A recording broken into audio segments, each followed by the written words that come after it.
Hello बच्चों, कैसे हैं आप लोग। आप सभी का हमारे केमक्लू चैनल पे स्वागत है। हम आपके लिए ले आए हैं 11th क्लास की पूरी केमिस्ट्री की एक सीरीज जिसमें आपको केमिस्ट्री का पूरा सिलेबस करवाया जाएगा।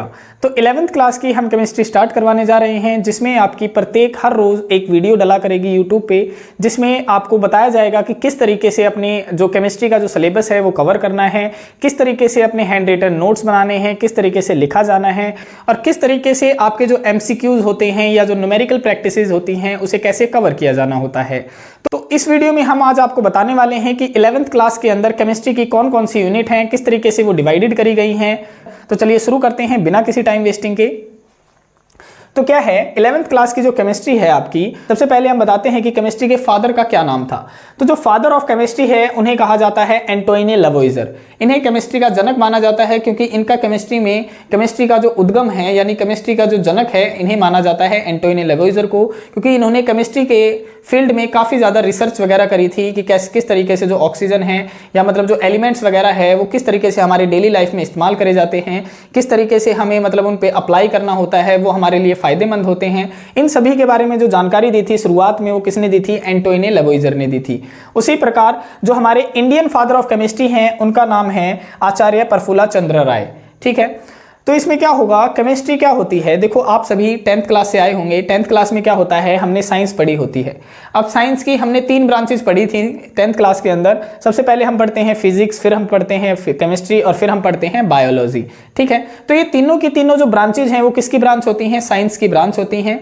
तो साइंस की ब्रांच में हम किसको पढ़ने वाले हैं, डिटेल के अंदर केमिस्ट्री को पढ़ने वाले हैं। ठीक है, तो केमिस्ट्री में क्या है, केमिस्ट्री आपकी 3 पार्ट्स में डिवाइडेड होती है, inorganic chemistry, physical chemistry and organic chemistry.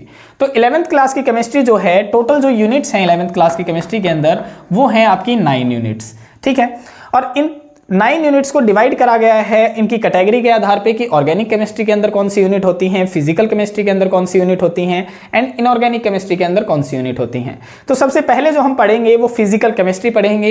हमारे जो सिलेबस के अकॉर्डिंग जो हम चलेंगे, सबसे पहला जो हम चैप्टर स्टार्ट करवाने वाले हैं सीरीज के अंदर वो होगा हमारा some basic concept of chemistry.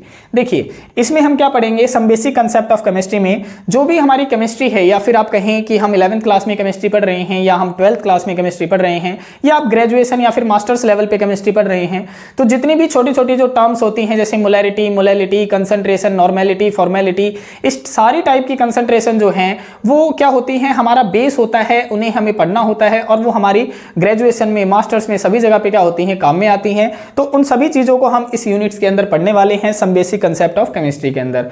फिर क्या होगा, हम क्या बताएंगे कि एलिमेंट्स के बारे में खोज करेंगे कि हमारे एलिमेंट्स कौन कौन से होते हैं। फिर जो हमारी सेकेंड यूनिट आएगी कि एटम कौन कौन से होते हैं, एटम का जो स्ट्रक्चर होता है वो किसने बताया था। तो अलग अलग साइंटिस्ट आते हैं, वो एटम्स के बारे में बताते हैं कि कहाँ पे इलेक्ट्रॉन होता है, कहाँ प्रोटॉन होता है, कहाँ न्यूट्रॉन होता है। फिर इनके बारे में जो हम पढ़ेंगे वो हम पढ़ेंगे स्ट्रक्चर ऑफ एटम के अंदर। ये हमारी सेकंड यूनिट होने वाली है।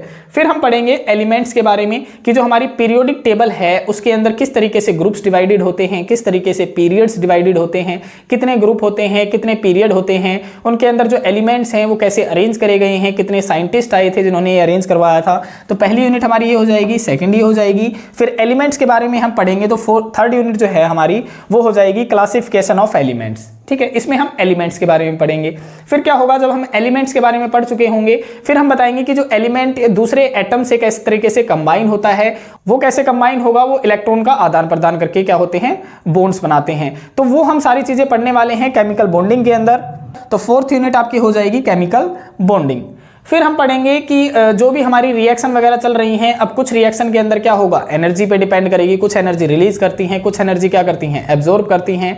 या फिर क्या होगा, कुछ मतलब क्या होते हैं, जैसे हम कहते हैं कि एनर्जी ना तो क्रिएट कर सकते ना ही हम डिस्ट्रॉय कर सकते, लेकिन हम उसको ट्रांसफर कर सकते हैं। तो इन सारी चीज़ों के बारे में जितनी एनर्जीज वगैरह की जो टर्म्स हैं उन सभी के बारे में हम पढ़ेंगे थर्मोडायनेमिक्स के अंदर।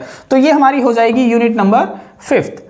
फिर हम पढ़ेंगे कि जो इक्विलिब्रियम प्रोसेसेस होती हैं वो किसे कहते हैं, यानी इक्विलिब्रियम के बारे में हम पढ़ेंगे। अब इक्विलिब्रियम क्या होता है कि ऐसी प्रोसेसेस जिसके अंदर कोई भी चेंज नहीं होता टाइम के अंदर, केवल पार्टिकल्स का चेंज होता है। जैसे मैं आपको एक एग्जांपल लेके बताता हूं कि हम बाल्टी ले लेते हैं, बाल्टी के नीचे मैं एक छोटा सा छेद कर देता हूं और ऊपर से मैं पानी डाल रहा हूं, तो उतने ही अमाउंट में पानी मैं डाल रहा हूं जितना उस छेद में से पानी निकल रहा है। तो बाल्टी का जो लेवल है पानी का वो क्या रहेगा, सेम रहेगा, वो चेंज नहीं होगा। बस नंबर ऑफ पार्टिकल जो है पानी के पुराने वाले निकलते जाएंगे, नए वाले डलते जाएंगे। तो यहाँ पे अगर देखा जाए तो पानी का लेवल क्या रहेगा, सेम रहेगा। तो ऐसी प्रोसेसेस के बारे में हम पढ़ेंगे कि इक्विलिब्रियम के अंदर। तो ये हमारी यूनिट नंबर 6 हो जाएगी।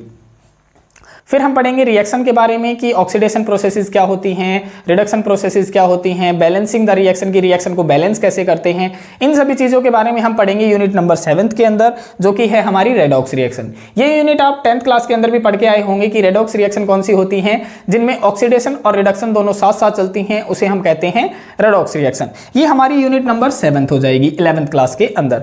फिर हमारी आ जाएगी ऑर्गेनिक केमिस्ट्री। ऑर्गेनिक केमिस्ट्री क्या होती है? ऑर्गेनिक केमिस्ट्री में हम जनरली जो चीजें पढ़ने वाले हैं, यहाँ पे 2 ही यूनिट हैं आपकी। एक है आपकी जीओसी, जिसे हम कहते हैं जनरल ऑर्गेनिक केमिस्ट्री, और सेकंड है आपकी हाइड्रोकार्बन्स। तो देखिए इसमें हम जो पढ़ने वाले हैं वो मेनली 4 से 5 चीजें ही पढ़ेंगे।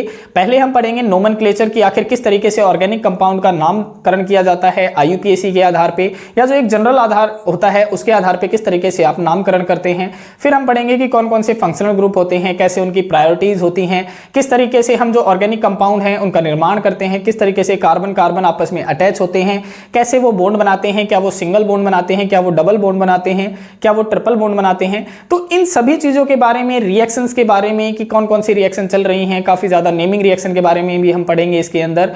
फिर हम पढ़ेंगे कि प्रिपरेशन कैसे करते हैं किसी भी फंक्शनल ग्रुप या किसी भी कंपाउंड के बारे में, फिर उनकी केमिकल प्रॉपर्टीज पढ़ेंगे। तो ये जो हमारी चीजें हैं, reaction, chemical properties, preparation, physical properties, इन सभी चीजों के बारे में हम पढ़ने वाले हैं ऑर्गेनिक केमिस्ट्री के अंदर।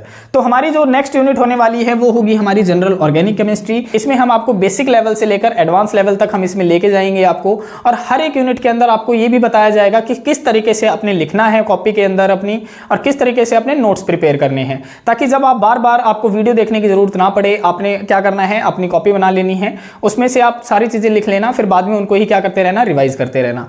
फिर हमारी जो लास्ट यूनिट आएगी वो आएगी हमारी हाइड्रोकार्बन। अब देखो जैसे नाम से ही पता चल रहा है, हाइड्रो का मतलब हाइड्रोजन और कार्बन का मतलब कार्बन कंपाउंड, यानी कार्बन और हाइड्रोजन के बीच में जो बॉन्डिंग होगी और कार्बन और हाइड्रोजन से बने हुए जो कंपाउंड होंगे उन्हें कहा जाता है हाइड्रोकार्बन, जो कि कौन से होते हैं, हमारे एल्केन होते हैं, एल्कीन होते हैं और एल्काइन होते हैं।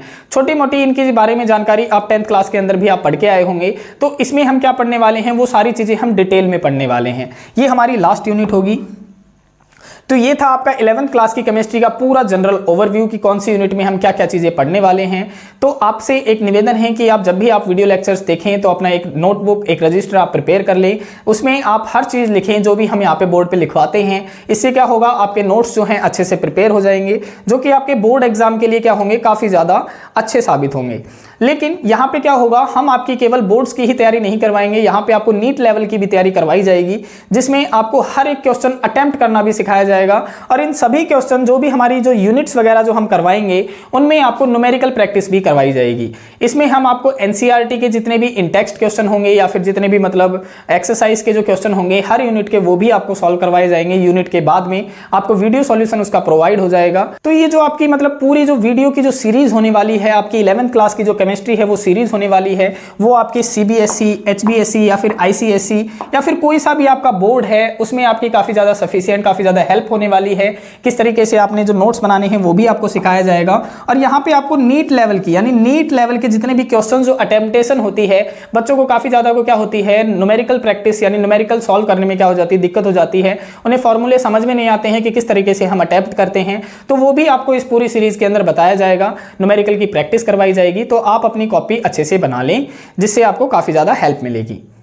आशा है आपको वीडियो पसंद आई होगी, और ऐसी ही वीडियो पाने के लिए चैनल को सब्सक्राइब कर दें और कमेंट सेक्शन में हमें जरूर बताएं कि आपको वीडियो किस तरीके की लगी है।